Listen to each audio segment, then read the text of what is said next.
nome seja glorificado em tudo quanto teu servo fará, é o que eu lhe peço em o nome de Jesus. Amém. Pastor Max.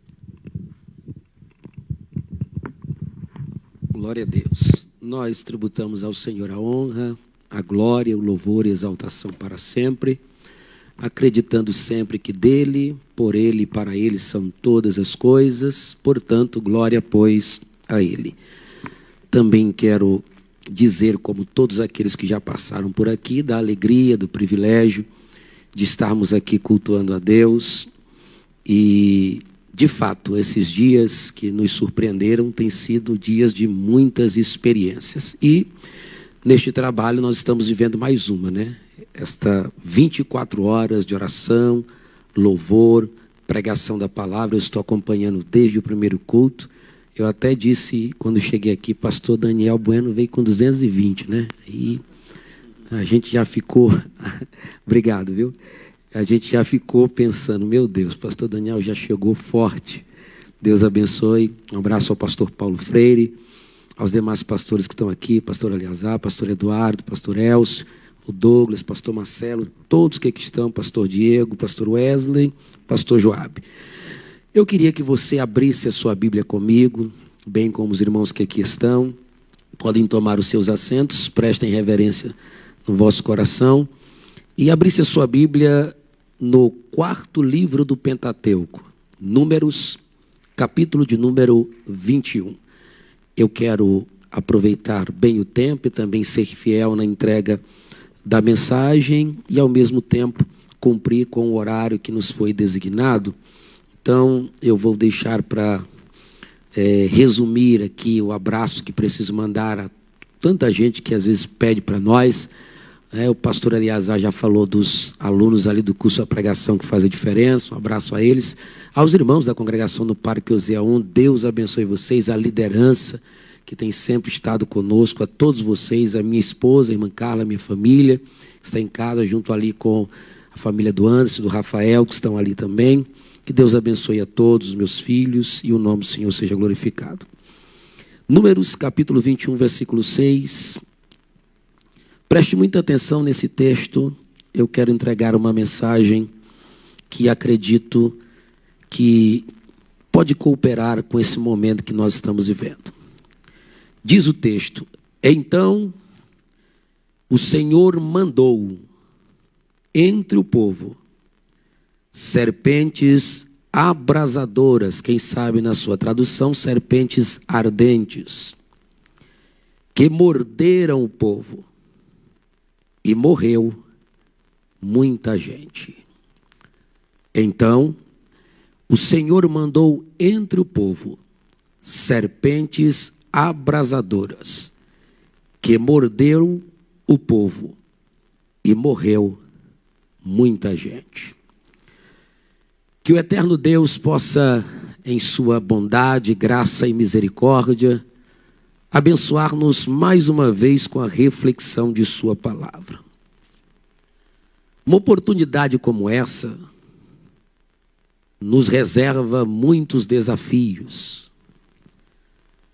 E eu não sei a visão de outras pessoas, mas acredito que a visão desta igreja, deste ministério, é utilizar dos recursos que estão à nossa disposição.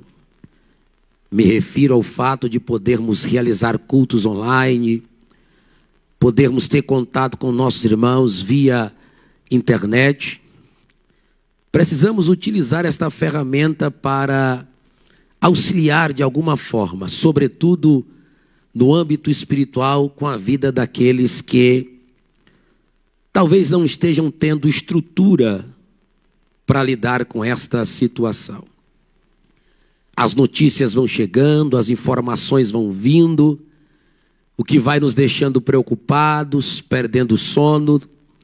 Já há muito tempo, a nossa vida, a nossa rotina lá em casa ficou desregulada por conta desta quarentena, visto que já não conseguimos mais, senão depois das 3, 4, poder ir à cama, reclinar a cabeça sobre o travesseiro e buscar descansar um pouco. E eu pensei muito diante de Deus em que palavra traria essa noite, e esse texto ele veio ao meu coração por algumas razões que quero destacar a vocês aqui.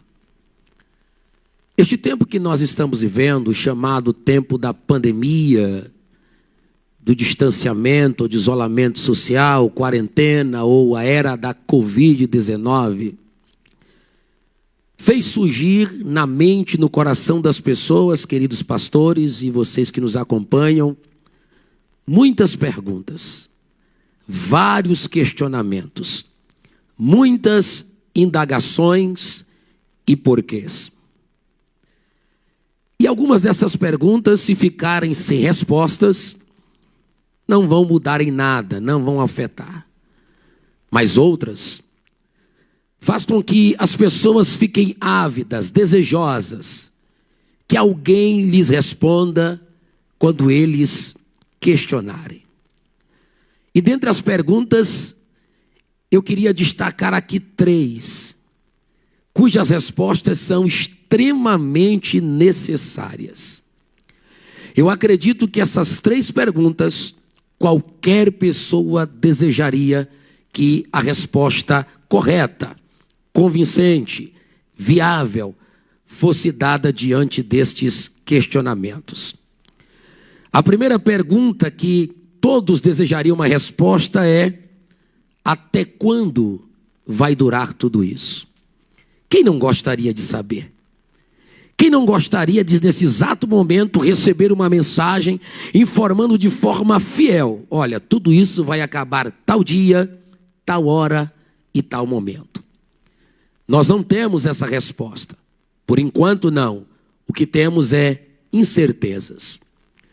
Uma segunda pergunta que todos gostariam de resposta é: quem realmente está com a razão diante de todas as informações que nós recebemos? São tantas mensagens, tantas informações, tantos vídeos, tantas notícias, que a gente que é leigo, principalmente quando se trata de âmbito político, social, a gente que não tem muitos dados, informações, fica se perguntando: quem está falando a verdade? Quem tem a razão? Uma hora vem todo mundo e apoia um lado, outro apoia outro, e a gente vai vivendo nessa guerra que é evidenciada principalmente nas redes sociais.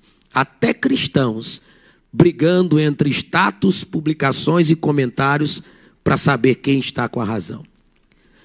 Mas aí existe a terceira pergunta, e para mim essa aqui é muito séria, delicada, pastor Eliazar, muito delicada, pastor Paulo Freire Costa. E esta pergunta temos que ter muito cuidado para dar resposta. E a pergunta é a seguinte: quem foi que enviou este vírus? Quem ordenou tudo isso? Foi um homem induzido de forma maquiavélica? Foi um sistema? Foi um país? Foi um governo? Ou foi o próprio Deus? Quem não gostaria de saber essa resposta? Quem não gostaria de entender por que tudo isso está acontecendo? Quando a gente olha para Israel, é preciso a gente afirmar, confirmar e entender que Israel tem uma história única e específica. Indiscutivelmente, Israel é um povo exclusivo de Deus, chamado para viver uma história só sua. Porém, em sua trajetória, ou a trajetória de Israel, serve de uma espécie de modelo para que possamos compreender fatos que acontecem com as outras nações. Se você quer entender a história, basta olhar para Israel, e aquilo que aconteceu com Israel serve de padrão para compreendermos algumas coisas que sucedem com a vida dos seres humanos, principalmente no tempo presente. E dentre as histórias que narram a trajetória de Israel, esta de Números, capítulo 21, a partir do versículo 4, é uma das que pode nos fazer compreender, de alguma forma, os fatos que estamos vivendo. Deixa eu repetir isso aqui. Essa história pode trazer perfeitamente, repito, perfeitamente a clareza à mente de todo e qualquer ser humano, exclusivamente da igreja, o que está acontecendo conosco nesses dias e como também podemos chegar à solução deste problema. Pastor Max, que ousadia, o senhor está dizendo que vai explicar por que está acontecendo e qual é a solução. O que eu estou dizendo é que a história aqui narrada vai nos pintar um quadro de tudo o que está acontecendo conosco, as razões e de que forma isso pode ser solucionado. E eu quero que você prepare o seu coração, eu serei bem incisivo e aplicativo com a mensagem. A primeira coisa que precisamos compreender está no versículo 4. Diz a Bíblia que o povo parte do Monte Ouro depois de uma grande vitória pelo caminho do Mar Vermelho a rodear a terra de Edom. Israel não gostava muito dessa proposta, pastores, de rodear, de caminhar por uma trajetória mais longe. Israel gostava de atalhos, gostava de caminho curto, de facilidade. Todas as vezes que falava em rodear, acontecia o que está aqui no versículo 4, pastor Marcelo.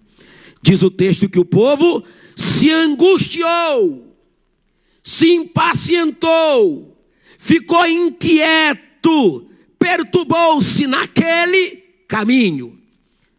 Repita bem baixinho na sua casa aí, ó. Naquele caminho. Que caminho era aquele? O caminho que fazia andar no projeto de Deus. O caminho orientado por Deus. O caminho que Deus colocou um líder à frente para que o povo viesse sendo conduzido por ele. Mas aquele caminho impacientou, inquietou o povo. O povo não fica satisfeito. E aí o que vai acontecer? Aborrecidos, desgostosos, diz o texto sagrado no versículo 5, que o povo vai falar contra Deus e vai falar contra Moisés. Ou seja, o pecado de Israel se manifestará contra Deus e contra aqueles que Deus levanta para conduzir o seu povo. Permita-me abrir um parêntese e já parafrasear e fazer aplicações. A nação ou o mundo em que nós vivemos hoje se assemelha à trajetória de Israel. Um mundo que deseja facilidades, vida prazerosa, deleites carnais, sem a interferência divina. E qualquer interferência divina causa inquietude e aborrecimento. E aí vão se voltar contra Deus e contra aqueles que Deus levanta. Eu estou assustado como homens sem temor e sem perceber as consequências estão se levantando contra a igreja e contra os seus líderes. Eu não estou aqui para dizer quem está certo, quem está errado, quem é fiel a Deus, quem não é. Isso Deus trará no dia do seu juízo. No entanto, não cabe a nenhum de nós levantarmos-nos contra aqueles que Deus coloca à frente do seu reino e da sua obra. E principalmente contra Deus. Pecaram, reclamaram. Eu não vou entrar em detalhes, mas quem conhece a história de Israel sabe que eles sempre reclamavam da comida, do sustento. Dizia, nos trouxe do Egito para comer esse pão vil. No Egito a comida era melhor. A gente sempre simboliza o Egito como o mundo. Lá era muito melhor do que na igreja, do que andar com Deus. E isso vai trazendo em Deus uma ira que consequentemente traz a resposta divina. Por quê? Porque para toda ação humana há uma reação divina, isso é indiscutível. E a resposta de Deus está no versículo 6, que foi o que nós lemos essa noite. O texto diz, então o Senhor mandou. Se você se pergunta se esse vírus, se que tudo que está acontecendo é de Deus, a resposta está com você mesmo. Qual era a vida que eu e você estávamos levando antes do Covid? Qual era a vida que o Brasil estava vivendo antes da pandemia? Como os homens estavam se relacionando com Deus? O que se fazia para Deus? Como estava a vida antes de tudo isso? Então cada ser humano vai responder. E eu tenho certeza que posso dar a resposta que darei aqui agora. A maioria está sofrendo em consequência de sua postura com relação a Deus. Pecado sobre pecado, adultério sobre adultério, pornografia sobre pornografia, situações pecaminosas diversas. Não estou aqui diante dessa lente, não estou aqui para pregar uma mensagem como um juiz, porque não sou só um juiz, mas como um porta-voz de Deus para dizer: não adianta apontar culpados, queixe-se cada um dos seus próprios pecados. Queixe-se cada um da sua vida antes. E sabe o que é pior, pastores? É que a vida agora está revelando como estava a vida antes. Porque quem antes andava com Deus, e aí eu vou dar glória, continua andando com Deus firme, independente de qualquer coisa. Agora quem fingia andar com Deus, quem na verdade escondia e camuflava, está se revelando, ligando para a gente dizendo: pequei, caí, e às vezes fala até de forma satisfatória. Vocês não sabem que antes de vir para cá, eu passei quase 40 minutos com um membro da congregação, cujo nome tem que ser preservado, dizendo: sabe o que eu estou fazendo, pastor? Estou bebendo, não sou mais filho de Deus, sou filho do diabo. E tentando afligir a minha alma. No entanto, eu estou aqui para dizer: não reclamemos do que está acontecendo, mas busquemos resolver cada um de nós com Deus, a quem pecamos contra Ele, a quem erramos contra Ele. Foi Deus quem mandou coisas terríveis no meio daquele povo. Então, se foi produzido na China ou nas Conchichinas, eu não sei. Uma coisa eu sei: Deus está neste negócio. Deus está no controle. Inclusive, a gente vê tanta gente descuidada. Enquanto uns se protegem demais, os outros não estão nem aí. E os que mais se protegem são os que mais estão morrendo. E os descuidados parecem: e o que é isso? É injustiça? Não! É para provar que o controle, o domínio está nas mãos daquele que está sentado sobre o trono. Ele permanece controlando todas as coisas. E ele vai mandar entre o povo. Opa, eu gosto dessa expressão, entre o povo. Pastor Eliazar, pregador Douglas. Porque ele não mandou sobre todos. Ele mandou entre. Porque nem todos estavam no mesmo patamar. Nem todos estavam no mesmo nível. Então o vírus não está sobre todos, está entre nós.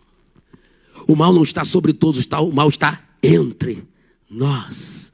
E ele já está determinado para alguns. Ele já está direcionado para alguns. Então o Senhor está dizendo que alguns dos irmãos que partiram estavam em pecado? Eu não estou dizendo isso. Alguns dos irmãos que foram acometidos, aí a gente tem que pensar com a forma racional, humana, lógica. Grande parte das informações de morte que vieram são de pessoas, sim, do grupo de risco, por causa de alguma doença crônica, por causa de alguma enfermidade. Mas a maioria dos que morreram, que não tinham nenhuma doença crônica, não eram do grupo de risco. Eram pessoas de uma vida totalmente dissoluta, a quem Deus ainda deu a oportunidade de, em cima de um leito, abrir a boca para dizer: Deus me socorre, Deus me ajuda. Ao passo que aqueles que eram servos fiéis, que estavam trabalhando lá no leito, cantavam dizendo: estou aqui, Senhor, preparado para subir contigo. Ah, meus irmãos, nós não temos dimensão do além com Deus, mas uma coisa é certa: Paulo disse de um e outro lado: estou constrangido, mas tenho desejo de partir e estar com Cristo, o que é incomparavelmente melhor. Lá para os salvos é muito melhor, só não é bom para quem se perdeu. Ele mandou serpente entre o povo. O termo abrasador aqui fala da eficácia do veneno, a dor, o ardor, como se estivesse queimando o corpo. E o texto diz que morreram muitos. Será que Deus não está tratando? Será que Deus não vai continuar tratando? Não são governos que vão determinar, queridos. É o Deus que controla todas as coisas. Enquanto Ele tiver que tratar, Ele vai continuar tratando. Porque eu vou dizer uma coisa para você. Oração é algo que nunca vai ficar sem respostas. E com tanta oração, parece-nos, e aqui eu não quero determinar, por favor, mas parece-nos que a coisa não está mudando muito. Será que as nossas orações estão adiantando? Obviamente que estão. Porém, as nossas orações estão caminhando de conformidade com a soberania e vontade dEle. Nós insistimos, enfrentamos, nós lutamos, clamamos a Ele, mas Ele continua controlando todas as coisas. Algumas vêm resposta da maneira que a gente quer, outras não. Nesse período eu já orei por tanta gente que fui informado que estava doente, desejando que Deus não deixasse morrer, que Deus não levasse, que essa pessoa não partisse. Por outros que nem estavam doentes, mas a gente poderia acreditar que aconteceria e não aconteceu. Então o que está acontecendo com tantas orações? A resposta está aqui no versículo de número 7.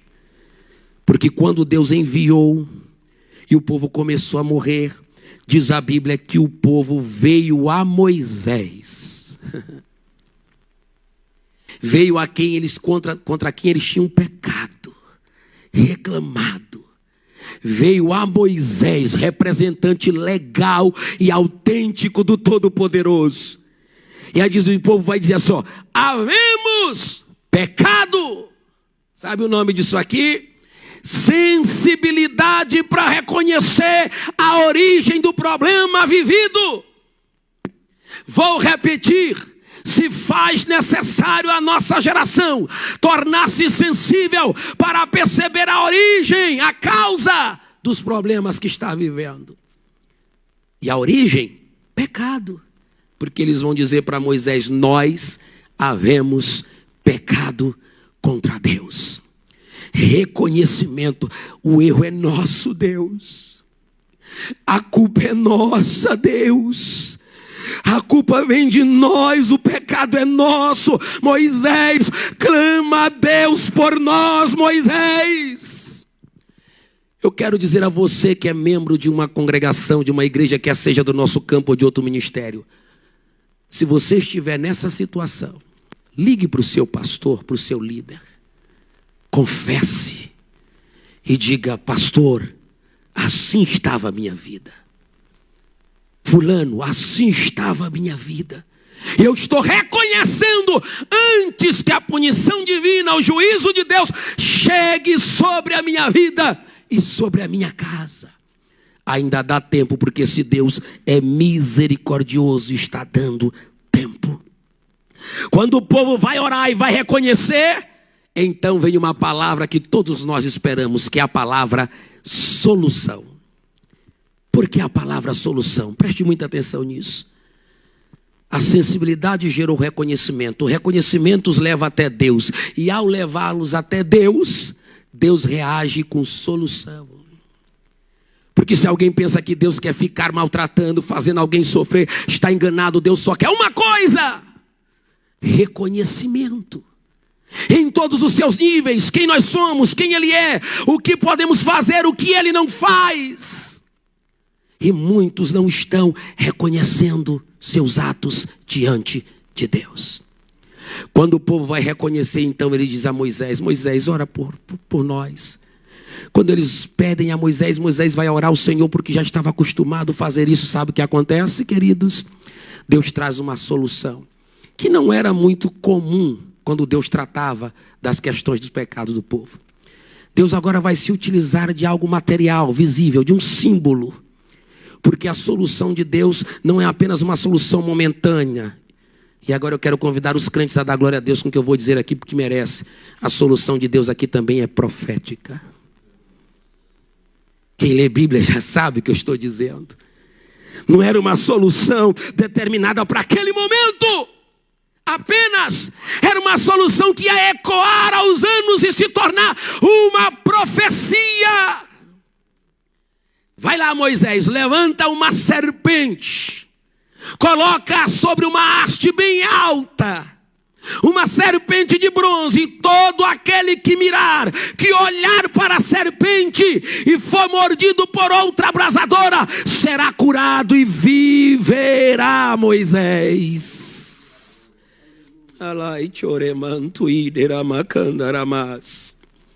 Deus pediu para Moisés levantar uma solução. Deus pediu para Moisés erguer a solução do problema, para que as pessoas olhassem para cima. As pessoas olhassem para o alto, olhassem para os céus e pudessem ter os seus problemas solucionados. Se você não é muito familiarizado com a Bíblia, eu preciso começar a concluir esta mensagem dizendo algo a você. Enquanto o povo olhava para aquela serpente, muitos eram poupados da morte. E os que eram mordidos curavam, eram sarados. Os anos vão se passar. E de repente vem um homem de noite, um dos principais da sinagoga daquele tempo. Um homem que era chefe, religioso, conhecimento bíblico profundo. E ele vai até Cristo Jesus, o carpinteiro de Nazaré, o homem da Galileia. E ele vai de noite, como que escondido, se aproxima de Jesus com humildade e diz: mestre, sabemos que tu és mestre em Israel, porque ninguém pode fazer esses milagres se Deus não estiver com ele. E Jesus vai começar a conversar com Nicodemos. E Nicodemos vai ouvir o texto áureo da Bíblia, a maior mensagem já pregada ao longo dos anos. E no contexto dessa mensagem, Jesus vai relembrar o episódio de Números capítulo 21. E quando Jesus relembra, deixa eu apontar algumas coisas aqui para você importantes, de João capítulo de número 3, onde Jesus relembra essa história. Primeiro, quando Jesus relembra essa história, nós precisamos entender que a necessidade de levantar uma serpente de bronze entre os israelitas surgiu por causa do erro, por causa do pecado cometido. De igual forma, quando Jesus disse a Nicodemos: porque importa que assim como Moisés levantou a serpente no deserto, o Filho do Homem também seja levantado, para que todo aquele que nele crê não morra, mas tenha a vida eterna. Então, quando Jesus foi levantado, a necessidade dele ser levantado era por causa do pecado do homem. 1 Pedro 3,18 diz que Jesus morreu para tirar os pecados de muitos. 1 João capítulo 3,5, ele se manifestou para tirar os pecados e nele não há pecado. Só que enquanto a serpente não foi levantada lá no deserto, só havia morte. Da mesma forma a humanidade caminhava. Enquanto Jesus não foi levantado no alto do Calvário, a morte reinava, porque diz Romanos 5,12, como por um homem entrou o pecado no mundo e pelo pecado a morte, assim a morte passou por todos, por isso todos pecaram. Mas depois que Cristo veio, Paulo pergunta: onde está, ó morte, a tua vitória? Onde está, ó pecado, o teu aguilhão? Ou seja, Cristo Jesus foi levantado para resolver o problema da morte, trazendo vida e vida eterna para aqueles que nele creem e olharem para ele. O que eu estou dizendo para a igreja e para aqueles que não são crentes e haverão de desistir: a solução para a Covid, para a quarentena, para o isolamento, para as portas das igrejas se abrirem, chama-se Cristo Jesus, o Filho de Deus, que foi levantado para resolver os problemas da humanidade. Só Ele poderá resolver, só Ele poderá dar solução. E olha que aquela serpente trouxe apenas vida temporária. Jesus pode dar vida eterna.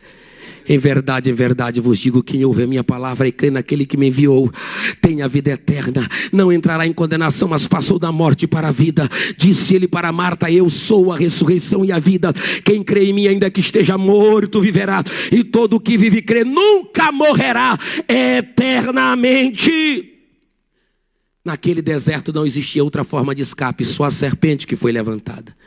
Para o mundo não existe outra forma de escape, só Jesus. Só Jesus. Atos 4,12 diz: e em nenhum outro há salvação. porque debaixo do céu não há outro nome dado entre os homens, pelo qual importa que sejamos salvos. Foi esse mesmo Jesus levantado que disse: eu sou o caminho e a verdade e a vida, e ninguém vem ao Pai senão por mim. Em João 10:9 ele disse: eu sou a porta, quem entrar por mim entrará, sairá e achará pastagem. Ele é o bom pastor, ele é o caminho, ele é a fonte, ele é o salvador, ele é o mediador entre Deus e os homens. Ele é a única solução para qualquer problema nos seus mais altos níveis. O nome da solução é Jesus Cristo de Nazaré. Tem mais algo para nós encerrarmos.